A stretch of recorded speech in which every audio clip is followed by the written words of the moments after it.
Hello, अस्सलाम वालेकुम और आदाब। मेरा नाम शाहिद सिद्दीकी है और आज हम हबीब जालिब की एक नज़्म पे गुफ्तगू करेंगे। इस नज़्म का पस मंज़र बहुत ही दिलचस्प है, जिसके लिए हमें तारीख के अय्याम में वापस जाना होगा, जब पाकिस्तान पर फौजी हुकूमत थी। मुल्क के हुक्मरान अयूब खान थे और इसी काबीना में एक नौजवान ज़ुल्फ़िकार अली भुट्टो भी शामिल थे।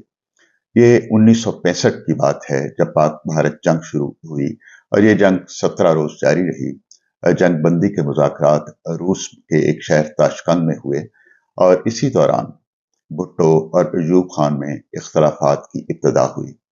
और भुट्टो का कहना ये था कि ताशकंद में एक ऐसा राज है जिसको वो फाश करेंगे ताशकंद के मुज़ाकरात में, और वापसी पे भुट्टो को काबीना से अलहदा कर दिया गया।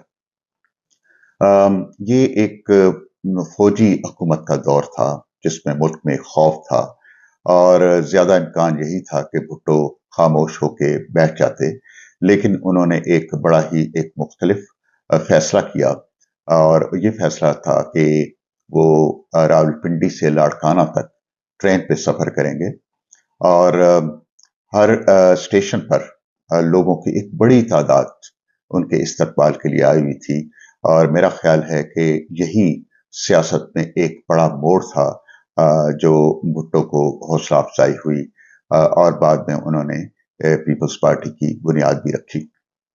अ, ये भुट्टो का अलहदा होना और फिर ताशकंद का राज की का एक नैरेटिव जो था, वो मुल्क में बहुत मकबूल हुआ। इसी दौरान भुट्टो ने ऐलान किया कि वो अल्बानिया जा रहे हैं, और ये वो मौका था कि जब मुल्क में एक फौजी हुकूमत के खिलाफ एक एक जज्बा भी था लोगों के अंदर, लेकिन एक उन्हें कोई लीड करने वाला नहीं था।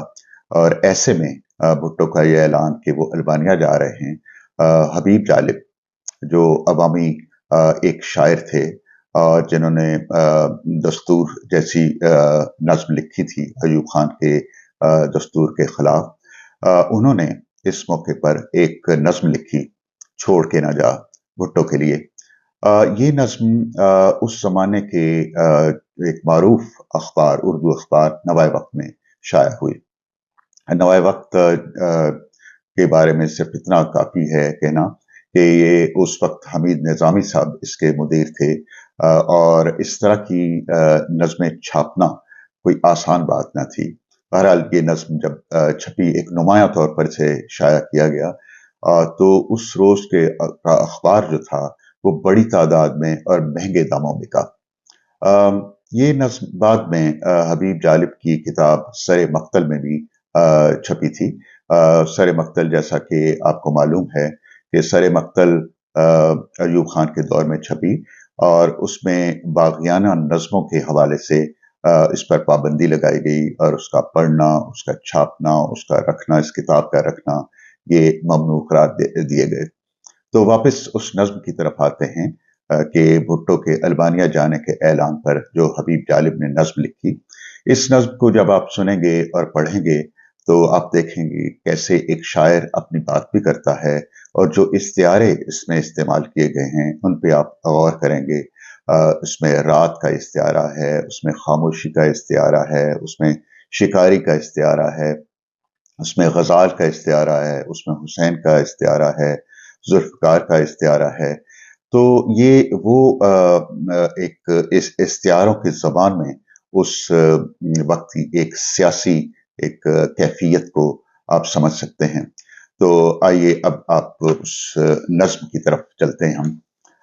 इस नज़्म का उन्वान था, छोड़ के ना जा। दस्ते ख़िज़ां में अपना चमन छोड़ के ना जा, आवाज़ दे रहा है वतन छोड़ के ना जा। दिल तंग क्यों है रात की तारीकियों से तू, फूटेगी सुबह नौ की किरण छोड़ के न जा।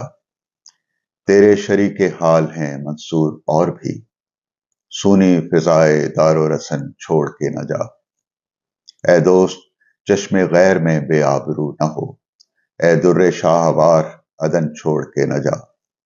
हर चंद रास्तों में शिकारी है खैमजन, तू है अगर गजाल खतन छोड़ के न जा। काली का शेर नाच रहा है मुसाफ में, मर्दाने सब शिकन का चलन छोड़ के न जा। कुछ तेरी हिम्मतों पे भी इल्जाम आएगा, माना के रास्ता है कठिन छोड़ के न जा। अल्मानिया के फूल भी को दिल फरेब हैं, अपने वतन के सर्व समन छोड़ के न जा।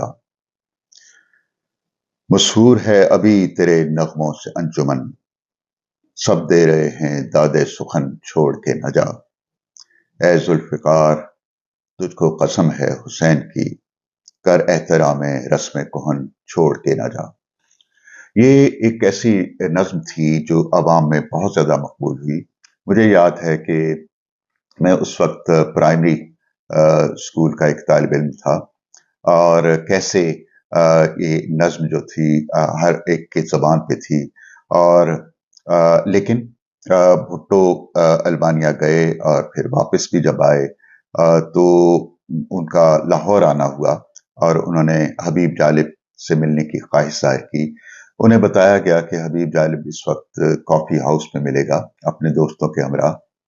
तो भुट्टो साहब कॉफ़ी हाउस, लाहौर के कॉफ़ी हाउस पहुंच गए और वहां पे हबीब जालिब से मुलाकात हुई, गपशप का एक दौर हुआ। और भुट्टो ने कहा कि हबीब जालिब से कहा कि मैंने सुना है कि तुमने मेरे बारे में एक नज्म लिखी थी, तो नज्म तो सुनाओ।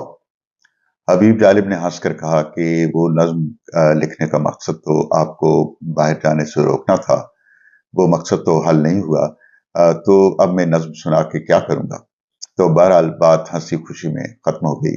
बाद में एक महफिल में हबीब जालिब से पूछा गया कि भुट्टो साहब ने आपसे ये दरखास्त की थी कि नज्म सुनाएं। तो हबीब जालिब ने बड़ा एक दिलचस्प जवाब दिया, और मेरा ख्याल है कि उस जवाब में उनकी शख्सियत की एक झलक नजर आती है। उन्होंने कहा कि उस वक्त भुट्टो को नज्म सुनाने का एक एक शायबा ये भी होता कि शायद मैं खुशामद कर रहा हूं, और मैंने सारी जिंदगी कभी किसी की खुशामद नहीं की। ये एक दिलचस्प वाकया था, एक ऐसी नज्म के साथ जुड़ा हुआ जिसमें हबीब जालिब, भुट्टो और अयूब खान के किरदार थे। और ये वो दौर था, 60s का दौर था। सो इस नज्म के पढ़ने से, सुनने से वो सारा दौर हमारे सामने आ जाता है कि कैसे मुल्क में एक आमरीत की रात थी, कैसे उस आमरीत की रात को चैलेंज किया गया, और कैसे शायरी को मज़ाहमत का एक जरिया बनाया गया। आज के लिए इतना ही। अगली दफा फिर हाजिर होंगे एक नई नज्म के साथ, एक नई कहानी के साथ।